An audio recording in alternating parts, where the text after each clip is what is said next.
En el nombre del Padre, y del Hijo, y del Espíritu Santo. Amén. Vamos a hacer como oración el himno Veni Creator, Creador, y lo vamos a hacer en latín. Este himno, que ya lleva 10 siglos en la Iglesia, es el himno con el que, desde que se compuso, ¿sí?, concilios, sínodos, ha precedido también la elección de los papas, ¿no? Es el himno con el que se le invoca al Espíritu Santo al momento de las grandes y lindas decisiones en la vida de la Iglesia, y nosotros estamos a las puertas ya de Pentecostés, y cuando el domingo, al finalizar la misa, consagración al Espíritu Santo, ¿no? Yo los consagraré. Después de hacer la oración vamos a cantarlo. Está en el cancionero que yo les había dicho.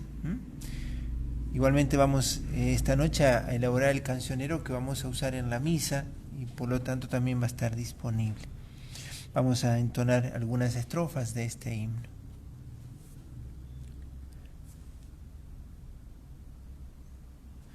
Venit Creator Spiritu, mentes tuorum visita,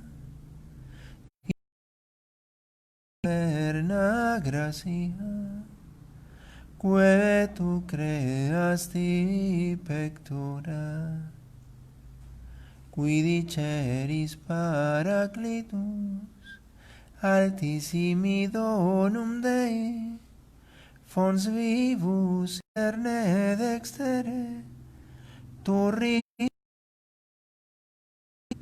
sermone editans futura. Deo Patris et gloria, et Filio quia mortui, surrexit ac Paraclitum, in seculorum secula. Amén.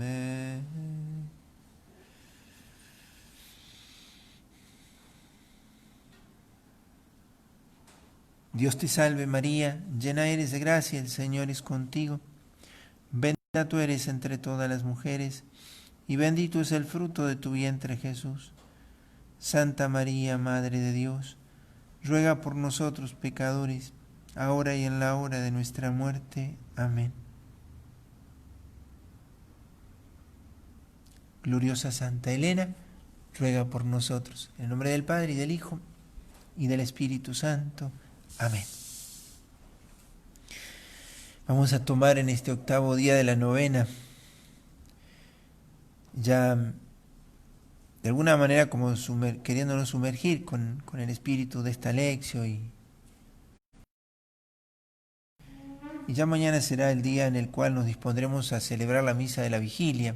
Mañana a las 6 de la tarde ya será la misa de la vigilia, será una misa un poco más extensa. Se leerán los 5 textos en la liturgia de la palabra junto con el Evangelio. Hoy vamos a tomar el texto que nos relata el acontecimiento de Pentecostés, 50 días después de la Pascua de Cristo. Ayer, en el 7º día de la novena, contemplábamos y hacíamos lección con el pasaje en el cual los apóstoles obedientes a Jesús, alrededor de la Santísima Virgen, se disponían al cumplimiento de la promesa. La plenitud de los tiempos, marcado por la encarnación del Verbo, obtuvo de la libertad de la criatura el consentimiento, ¿no? La Virgen, ella sirve a la plenitud de los tiempos. No es que el tiempo ha llegado a su plenitud, sino que el tiempo es llevado a su plenitud porque acontece en él el misterio de la encarnación, ¿no? Y en esa plenitud de los tiempos, el actor, que es el Espíritu Santo, actor principal, por su acción el Verbo es encarnado en la Santísima Virgen. A partir de aquel momento va a asociar a la humanidad a la obra de la redención. En María va a pedir el consentimiento, pero a la vez va a asumir la naturaleza humana. En Pentecostés se va a asociar la Iglesia para siempre a la obra de la redención. ¿Sí? La iglesia es esa humanidad prolongada de Cristo en el mundo. Y eso ayer lo contemplábamos. Hoy,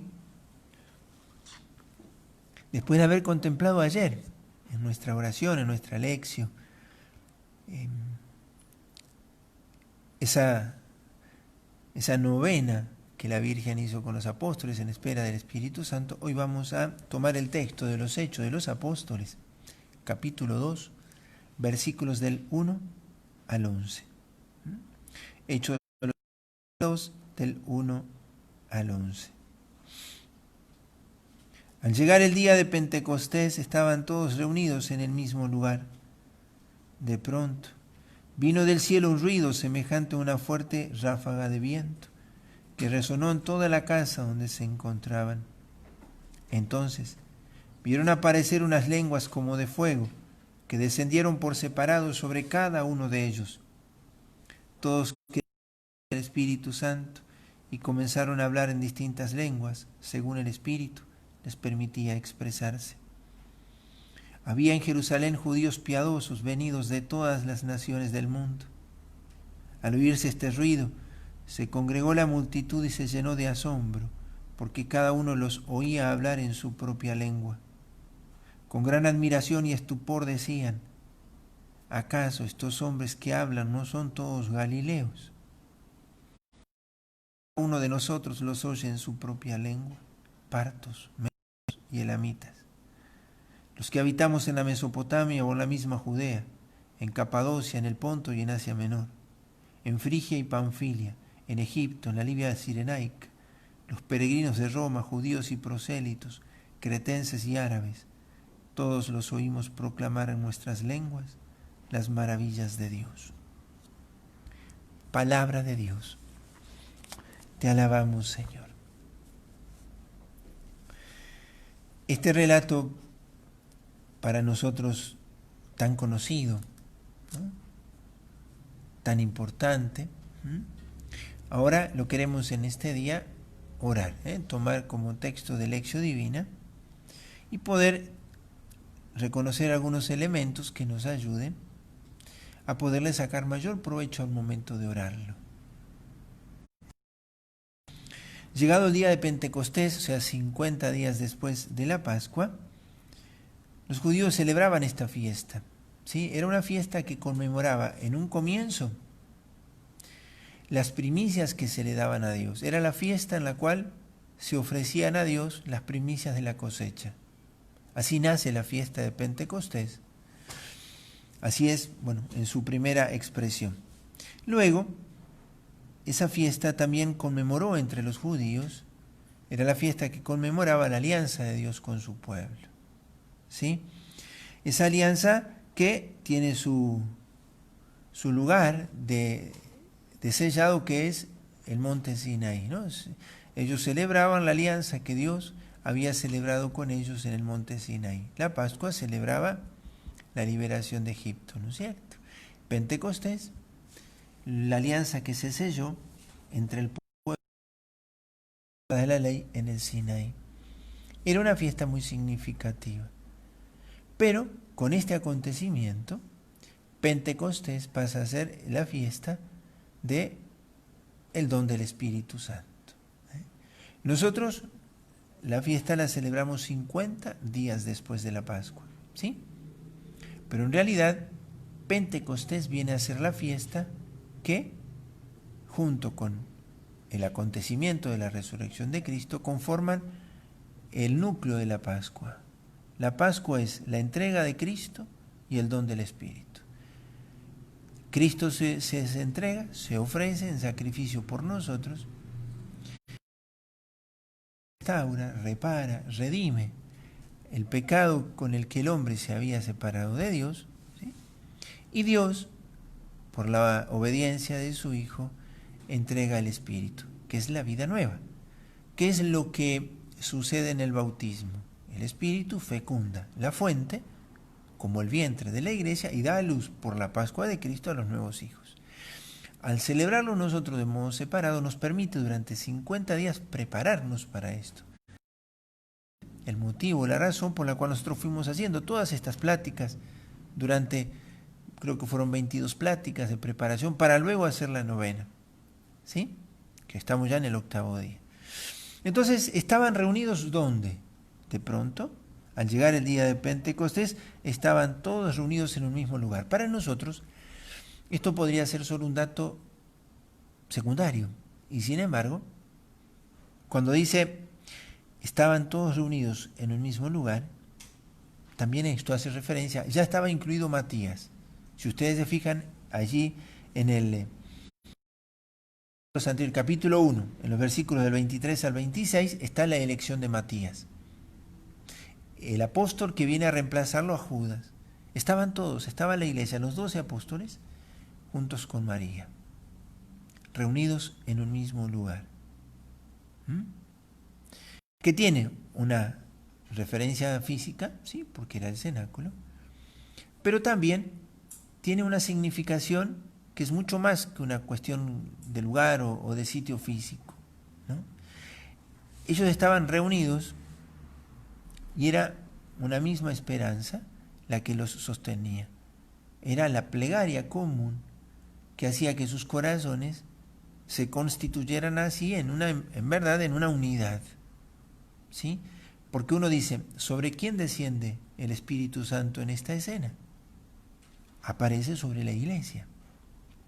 Sí, Pedro, Santiago, Juan, Andrés, Bartolomé, Mateo, Simón, el otro Santiago, Felipe, Judas, Matías, sí, sobre ellos y la Santísima Virgen. Pero es la iglesia.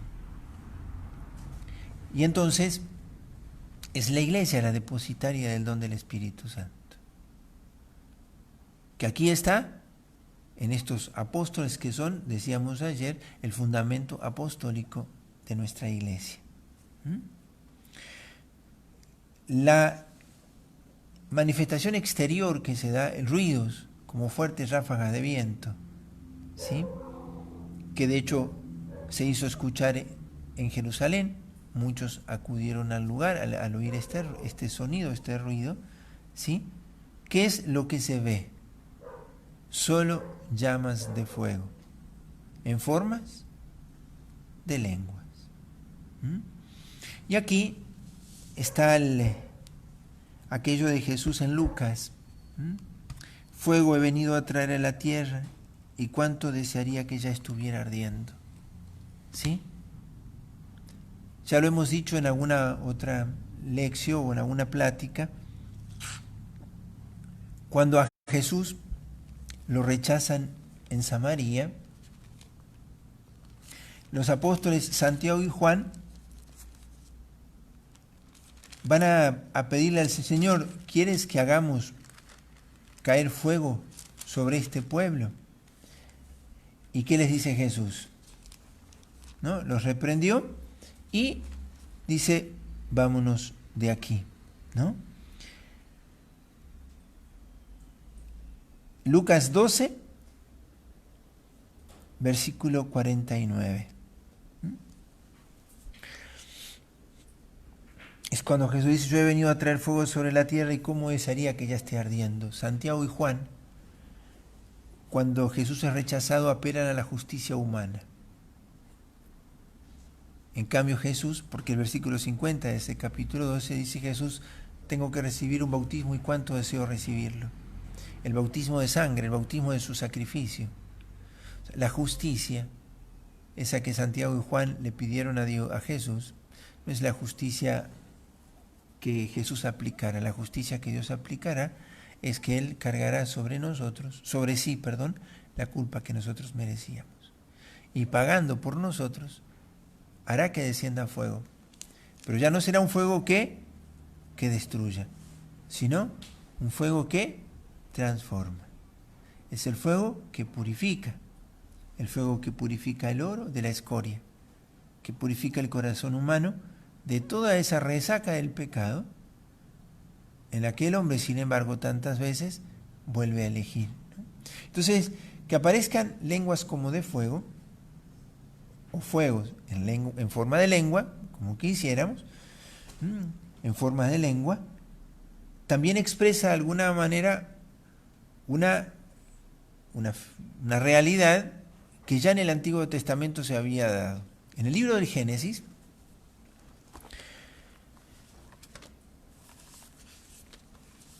está el relato de la Torre de Babel, capítulo 11, del 1 al 9, ¿no? ¿Qué había sucedido? ¿Recuerdan ustedes qué significaba, que lo dijimos en un momento cuando hablábamos de que los 11 primeros capítulos del Génesis relatan cómo el pecado fue proliferando en la humanidad? Nace como el pecado de Adán y Eva, desobediencia a Dios por orgullo. Eso les hizo después, trajo consigo la mentira o la acusación mutua, se escondieron de Dios. Pero después el fratricidio, Caín que mata a Abel, hasta llegar a la división de los pueblos, que aquí aparece expresado en el relato de la Torre de Babel, ¿sí? Donde el orgullo llevó al hombre a pensar que podía ser como Dios, en verdad como pueblo, ya no solo individualmente. Y eso es una ambición del hombre en todos los siglos. Saquémoslo a Dios y hagámoslo nosotros. Hagamos que se perpetúe nuestro nombre, porque nuestra gloria será conocida por todos los hombres. Y de hecho, que hay glorias que son reconocidas en todos los tiempos, pero glorias que han causado, glorias entre comillas, ¿no es cierto?, tanto daño cuando el hombre le ha quitado a Dios su honor y su gloria. Ese relato de la Torre de Babel muestra de alguna manera que también la división de los pueblos tiene que ver con esta raíz del pecado. Pero ¿cuál es la relación con Pentecostés? Lo que el pecado divide, el Espíritu vuelve a unir. En verdad, el hombre ha de construir una ciudad donde su torre llegue hasta el cielo.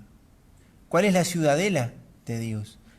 ¿Cuál es esa ciudadela que el Espíritu quiere construir en nosotros y con nosotros? Es la iglesia.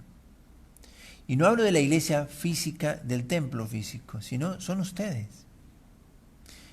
En ustedes la gracia toca el cielo y la tierra. Cada vez que nosotros celebramos la Eucaristía y el Espíritu Santo viene a consagrar las ofrendas y viene a consagrar a la asamblea que celebra, se levanta una torre que entra al cielo. Ni siquiera se acerca al cielo, entra al cielo, porque desciende del cielo. Lo que acontece en cada liturgia es el cielo que desciende. Por eso ese capítulo 11 del Génesis encuentra en Hechos 2, ¿sí?, su texto que le viene a contraponer, ¿sí? Allí las lenguas los dividieron a los hombres. Aquí hay una lengua que los une, por más que sean de distintas lenguas humanas. ¿Cuál es la lengua que todos los hombres entenderán siempre? ¿Qué es la caridad? ¿Cuál es la lengua que permite que el Evangelio sea conocido en todos los pueblos? La lengua de la iglesia. Allí donde es anunciado el Evangelio, en la lengua que fuera, hay alguien que la está escuchando. Pero esa lengua se comprende si es anunciada o es usada con el amor. Cuando la lengua es comprendida, cuando es el amor la que le mueve. Por eso el signo del fuego, ¿sí?, la llama del amor. Entonces quedaron llenos del Espíritu Santo y comenzaron a hablar en distintas lenguas, según el Espíritu les permitía expresarse. El don de lenguas, que así es como se le llama también. Ellos hablaban y le escuchaban y todos le entendían.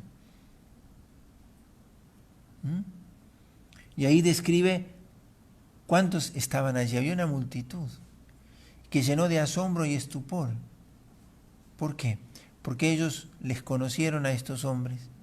Tal vez hasta le conocieron acobardados, escondidos, y de pronto se muestran allí. Pero estos signos también encuentran en un profeta, el profeta Joel, un anuncio, un preanuncio. En el profeta Joel, capítulo 3, un breve capítulo de solo 5 versículos, es un capítulo muy breve, todo el capítulo 3, que va del versículo 1 al versículo 5, relata ese día del Señor en el que dice, el día del Señor, día grande y terrible, todo el que invoque el nombre del Señor se salvará, porque sobre el monte Sión y en Jerusalén se encontrará refugio, como lo ha dicho el Señor. Derramaré mi espíritu sobre todos los hombres, sus hijos y sus hijas profetizarán, sus ancianos tendrán sueños proféticos y sus jóvenes verán visiones. También sobre los esclavos y las esclavas derramaré mi espíritu en aquellos días. Haré prodigios en el cielo y en la tierra, sangre, fuego y columnas de humo. El sol se convertirá en tinieblas y la luna en sangre. La efusión del Espíritu de Dios. Eso es lo que anuncia. Pero, previo a eso, el capítulo 2 de Joel, está el anuncio de la salvación. No temas, tierra, alégrate y regocíjate, porque el Señor ha hecho grandes cosas. Mi pueblo jamás quedará confundido. Así ustedes sabrán que yo estoy en medio de Israel y que yo soy el Señor su Dios y no hay otro. Mi pueblo jamás quedará confundido. Los versículos del 21 al 27 del capítulo 2 de Joel.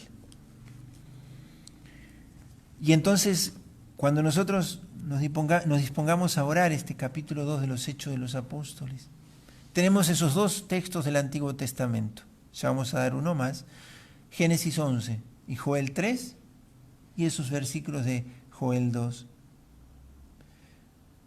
donde aparece que el don de lenguas viene a reparar, pero también a manifestar que ya no es algo propio de aquellos a quienes tal vez consideramos autoridades o están arriba.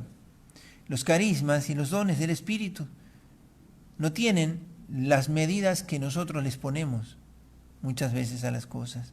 ¿A quién quiere darle el Espíritu talentos, dones y carismas? A los que quieren. Este Pentecostés, cuando los consagra el Espíritu Santo, es porque deseo que cada uno pueda descubrir cuál es su carisma. Y que si lo tiene, no se lo guarde, porque el carisma es para el bien de la comunidad. Si yo tengo el carisma de la profecía, ¿sí?, o el carisma del anuncio, y yo lo callo, yo haré que alguien quede sin la verdad del Evangelio. Por ejemplo, Dios suscita los carismas que la comunidad necesita. Y son carismas que despiertan estupor y asombro, sí. Porque Dios puede suscitar lo que el hombre puede no imaginarse. Cuando se suscitó el carisma de Madre Teresa de Calcuta, un carisma particular como una orden religiosa después, Madre Teresa tuvo que batallar contra a quienes les costaba comprender aquello de dejar una congregación e irse a las calles de Calcuta, cosa que una mujer occidental nunca hubiera hecho, si no hubiera estado movida por el Espíritu Santo. Y Madre Teresa de Calcuta, ella dice, si yo no hubiera levantado aquel primer pobre, si yo no hubiera salido de donde yo estaba y estaba muy bien y era una religiosa muy buena, si yo no hubiera seguido el impulso de la gracia para levantar a aquel primer hombre, nunca hubiera levantado a los miles que levantamos después. Nosotros quisiéramos a veces en nuestras respuestas ya ver todo lo que sucederá después. Y sin embargo, para que el carisma muestre, ¿no?, toda su virtualidad y su fuerza, necesita que yo lo acoja y yo lo viva. Y empiece por uno por vez. Si hoy debes hablar, no calles, por vergüenza o por miedo. ¿Por qué? Porque esterilizas el carisma. Lo truncas, lo podemos truncar, sí. El talento y la capacidad la tendrás siempre, el carisma no necesariamente. Todos tenemos el talento de poder pensar, conocer, estudiar. Podemos servir. Pero hay carismas que caracterizan a algunos para tales o cuales servicios en bien de la iglesia. El servicio de la caridad, el anuncio del Evangelio, la dimensión profética, el don de lenguas, ¿sí?, el servicio, la autoridad. Entonces, de pronto, considerar esto que suscitó en la multitud, la admiración y el asombro. ¿De qué se asombra el mundo cuando ve a un cristiano? ¿Cuánto de asombro despierta en el otro cuando hay un cristiano lleno del Espíritu Santo que vive la caridad. ¿Cuánto podemos llegar nosotros a medir lo que está suscitando en el otro mi fidelidad? A veces nosotros subestimamos la fuerza de la presencia del Espíritu, pero creyendo en esa presencia y en su acción, el asombro o el estupor que puede despertar en el otro, el que yo le perdone 70 veces 7, yo tal vez nunca conozca el efecto que produce en el otro alma. Pero ahí está. Despertaron estupor y asombro, que es lo que despierta cuando un carisma es vivido en la caridad. Tal vez el que te mira, o el que te ve, o el que te oye, no te lo reconozca. Pero no es esa la finalidad.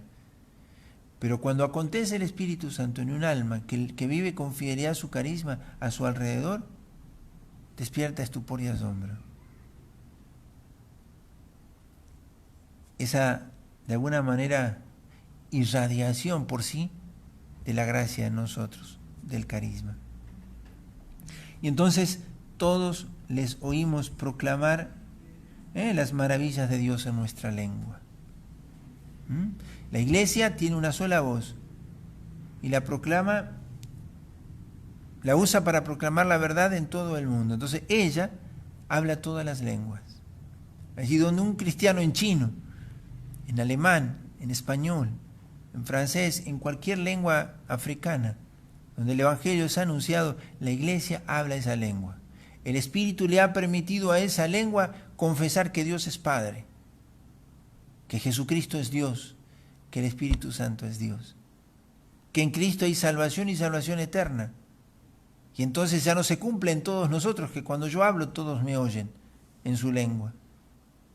Pero cuando yo hablo, habla en la iglesia en mi voz. Como cuando un misionero habla la lengua nativa, cuando los primeros cristianos, ¿no? Los primeros cristianos, los misioneros aquí en América, tradujeron al guaraní o hablaban en guaraní el Evangelio.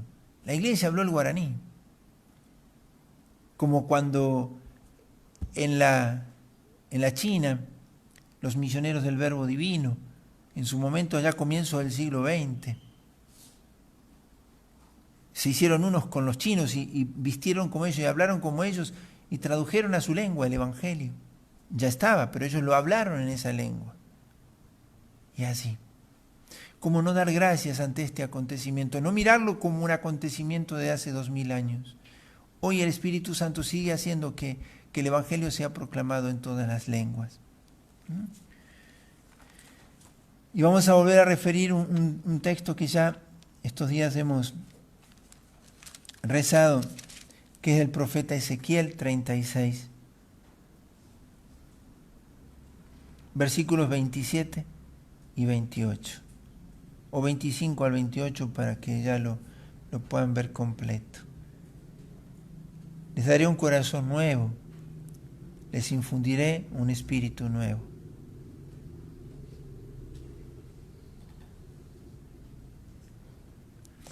El Espíritu Santo se convirtió a partir de Pentecostés en la nueva ley que Dios escribe ya no en tablas de piedra, sino en el corazón.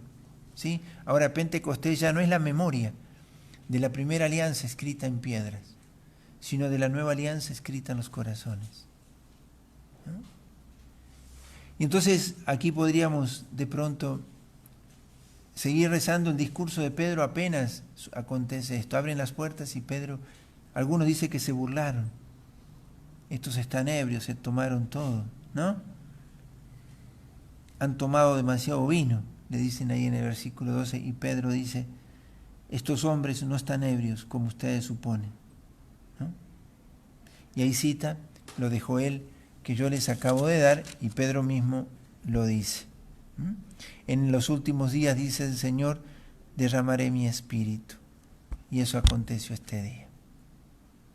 ¿Puede el Espíritu hacer en nosotros lo que hizo en Jerusalén 50 días después de la Pascua? Sí. Y lo hace. Por eso con este texto vamos a hacer esta lección. Están allí los 12 con la Virgen. ¿sí? Está allí también, de alguna manera, toda la iglesia esta naciente, ¿eh? Que nacía de la Pascua. Se manifiesta con este signo exterior la irrupción del don del Espíritu que había anunciado con el profeta Joel. Y ya ahora el Espíritu no es un don que se le puede apropiar, es un don para toda la iglesia, pobres y ricos, grandes y pequeños, sabios e ignorantes. El Espíritu puede proclamar la verdad en labios muy humildes, que uno podría decir muy poco instruidos. Ya el Espíritu Santo no está condicionado por la dignidad de aquellos que reciben su don, ¿no? Por eso grandes y pequeños reciben esto, esclavos y libres, dice también el profeta Joel. Y rezar con esto, ponernos en este lugar, fuego venido a traer a la tierra, recordar cómo el pecado había dividido a la humanidad y cómo ahora el Espíritu viene a unir, ¿sí? Se escribe una ley, una nueva ley en el corazón. Ya no es la ley en tablas de piedra, sino ahora escrita en el corazón. Y aquí podríamos empezar a leer todo el libro de los Hechos de los Apóstoles, que ya lo hemos hecho durante toda esta Pascua en las misas de cada día, lo hemos meditado y dicho de muchas maneras, pero nos hemos guardado para este día este texto, en el cual confluirían todo lo que después nosotros podemos decir de la iglesia, del carisma de los evangelios. ¿Quién escribe los evangelios? Quienes tienen el carisma de ser escritores. Hay solo 4 en la historia de la iglesia que tienen ese carisma que les dio el Espíritu Santo, por ejemplo, ¿no? Bueno, eso lo suscita el Espíritu Santo dado. Hasta aquí el evangelio no estaba escrito. Los evangelios van a ser escritos después de que el Espíritu Santo irrumpa en la iglesia. Después de esto serán elegidos los primeros diáconos.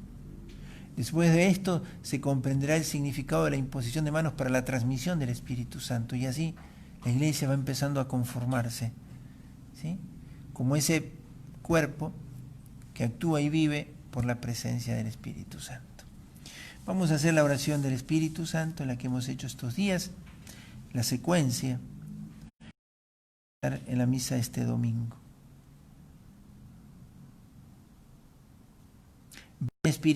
Ven Espíritu Divino, manda tu luz desde el cielo. Padre amoroso del pobre, don en tus dones espléndido, luz que penetras las almas, fuente del mayor consuelo. Ven, dulce huésped del alma, descanso de nuestro esfuerzo. Tregua de trabajo brisan las horas de fuego, gozo que enjuga las lágrimas y reconfortan los duelos. Entra hasta el fondo del alma, divina luz, y enriquécenos. Mira el vacío del hombre si tú faltas por dentro. Mira el poder del pecado cuando no envías tu aliento. Riega la tierra en sequía, sana el corazón enfermo. Lava las manchas, infunde calor de vida en el hielo. Doma el espíritu indómito, guía al que tuerce el sendero. Reparte tus 7 dones según la fe de tus siervos. Por tu bondad y tu gracia, dale al esfuerzo su mérito. Salva al que busca salvarse y danos tu gozo eterno. Amén. Gloria al Padre y al Hijo y al Espíritu Santo, como era en el principio, ahora y siempre, por los siglos de los siglos. Amén. Gloriosa Santa Elena, ruega por nosotros. En nombre del Padre, del Hijo y del Espíritu Santo.